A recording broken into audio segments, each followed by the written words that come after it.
സ്ത്രീ പുരുഷൻ എന്ന് പറഞ്ഞാൽ എന്താണ്? അങ്ങോട്ടും ഇങ്ങോട്ടും സ്നേഹം കോടതി തന്നെ പറഞ്ഞിട്ട് ആർക്ക് വേണി എങ്ങനെ വേണി പോവാൻ വരാതെ ഇത് മനഃപൂർവ്വം ട്രാപ്പ് ചെയ്യാൻ വേണ്ടി അത് റെക്കോർഡ് ചെയ്തതാണെങ്കിലോ അതപ്പം മനഃപൂർവ്വം അല്ലേ? അപ്പൊ പിന്നെ എന്ത് ചെയ്യാൻ? എന്നിട്ട് പിന്നെ രണ്ടാമത് ഇത് കൊണ്ടുപോയി വൈറലാക്കി ഞാൻ അങ്ങനെയായി ഇങ്ങനെയായി. അതിന് എന്ത് അർത്ഥമുള്ളത്?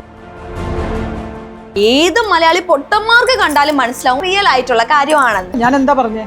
ഞാൻ എപ്പോഴും പുരുഷന്മാരെ അനുകൂലിച്ച് ഈ പുരുഷനെ അല്ല അനുകൂലിച്ചല്ല, മൊത്തത്തിൽ ഞാൻ പറഞ്ഞിട്ടുണ്ട്. ഓപ്പോസിറ്റ് നിൽക്കുന്ന ലേഡി പുണ്യാളത്തി എന്നല്ല ഞാൻ പറയുന്നത്. ഒരാണ് ഇവിടെ വന്നിരിക്കുമ്പോ ആ ആണ് മോശമായിട്ട് നിന്റെ മുഖത്തോക്കി എല്ലാം കാണിച്ച് എന്ത് ചെയ്യും? ഞാൻ നീ കരയുന്നു പ്രതീക്ഷിച്ചു. പോട്ടെ, ഞാൻ ടിഷ്യൂ ഒന്ന് എടുത്തു തരാമോ? ഞാൻ പറയട്ടെ, ശരി, മാന്യത കാണിക്കാമായിരുന്നു, പറഞ്ഞിട്ടുണ്ടോ ഇല്ല, അതൊക്കെ എന്താണെന്നുള്ളത് നമുക്കറിയില്ല. നമ്മൾ അറിയാത്തതിനെ കുറിച്ച് അയാളെ കുറ്റം പറയാൻ ഞാൻ തയ്യാറല്ല. ഇപ്പൊ മോളാണെങ്കിൽ തന്നെ ഒരു ഫോൺ വിളിച്ചു, ഒരാൾ സംസാരിച്ചു തുടങ്ങി, ഇഷ്ടപ്പെട്ട് നിങ്ങൾ വിളിച്ച് സംസാരിച്ചല്ലേ? മനഃപൂർവ്വം ട്രാപ്പാക്കാൻ വേണ്ടി ചെയ്താൽ എന്ത് ചെയ്യും?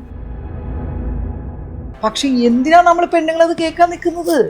ഇതുപോലെയുള്ള വർത്തമാനം കേൾക്കാൻ വേണ്ടി ഫോൺ എന്തിനാ നീട്ടിക്കൊണ്ട് പോണത്? ഞാൻ അവരെ സപ്പോർട്ട് ചെയ്ത് പറയുമൊന്നുമല്ല. എന്നെയാണ് ഇപ്പോൾ ഒരു പുരുഷൻ വിളിച്ചിട്ട് ഫസ്റ്റിലെ വിളിച്ച് എന്തെങ്കിലും മോശമായിട്ട് സംസാരിക്കാൻ തുടങ്ങിയാൽ ഫോൺ കട്ട് ചെയ്യേണ്ട ഇത് നമ്മുടെ കയ്യിലല്ലേ ഉള്ളത്? ഓപ്പോസിറ്റ് നിൽക്കുന്ന ആള് ചിന്തിക്കണമായിരുന്നല്ലോ. വല്ല മനഃപൂർവ്വം കൊടുക്കാൻ വേണ്ടി ചെയ്തതാണെങ്കിലോ ഇവര് മുമ്പ് സംസാരിച്ചിട്ടുണ്ടെങ്കിലോ? ഇവനാണ് ആണെങ്കിൽ കുറെ നാള് സംസാരിച്ചിട്ടാണ്, എങ്ങനെ അറിയാം? അതെന്താ പുറത്തു വിടാത്തത്? ചിലപ്പോ ആയിരിക്കാം. ഇപ്പൊ ഒരു സ്ത്രീയോട് സംസാരിക്കാൻ തന്നെ പേടി എന്നുള്ള അവസ്ഥയൊക്കെ ആയി തുടങ്ങി. കാരണം വേറെ ഒന്നുകൊണ്ടല്ല, മിണ്ടിയാൽ നോക്കിയാൽ കുഴപ്പമാണ് അവിടെ. നമ്മൾ സ്ത്രീകളെല്ലാവരും അത്ര നല്ലതെന്ന് പറയേണ്ട കാര്യമില്ല. എന്തേ ഗ്രീഷ്മ എന്താ ചെയ്ത് കൂട്ടിയത്? എത്ര സ്ത്രീകൾ ചെയ്തിട്ടുണ്ട്, പുരുഷന്മാർ ചെയ്തിട്ടുണ്ട്, എല്ലാവർക്കും ഉണ്ട്. ഞാൻ പറയുന്നത് ഇങ്ങനെയുള്ള അവസരങ്ങൾ ഇത് എന്തെങ്കിലും കാണിച്ച് മുതലാക്കാന്നുള്ള രീതിയിൽ വരുന്ന സ്ത്രീകൾ ഉണ്ടെങ്കിൽ അത് തെറ്റെന്നേ ഞാൻ പറഞ്ഞിട്ടുള്ളൂ. ഷക്കീലെ പോലെ റോൾ കിട്ടിയ ചേച്ചി ചെയ്യോ? അടിച്ച് മുതകുറ്റി പൊളിക്കാൻ ഞാൻ ആൾക്കാരോടൊക്കെ ഇങ്ങനെയാണോ സംസാരിക്കുന്നത്?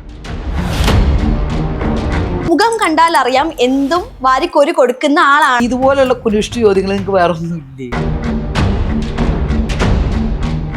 റീച്ച് കിട്ടാൻ വേണ്ടിട്ട് ചേച്ചി എല്ലാ പടത്തിലും ഇതുപോലെ ചെയ്തില്ല, ചേച്ചി വീട്ടിൽ നിന്ന് ഇങ്ങനെയാണോ, ചേച്ചി ഇന്ന പോലെ പെണ്ണാണെന്ന് ചോദിക്കാൻ നിൽക്കണം. നിങ്ങൾ ആളായിട്ടില്ല. അനുമോൾ എന്ന് പറയുന്ന ഒരു കുലസ്ത്രീ, അത് കണ്ടിട്ട് ചേച്ചിക്ക് എന്താ തോന്നുന്നേ? എന്താണ് കുലസ്ത്രീ എന്ന് പറഞ്ഞത്? ബിഗ് ബോസ് എന്ന് പറഞ്ഞത് എന്താണ്?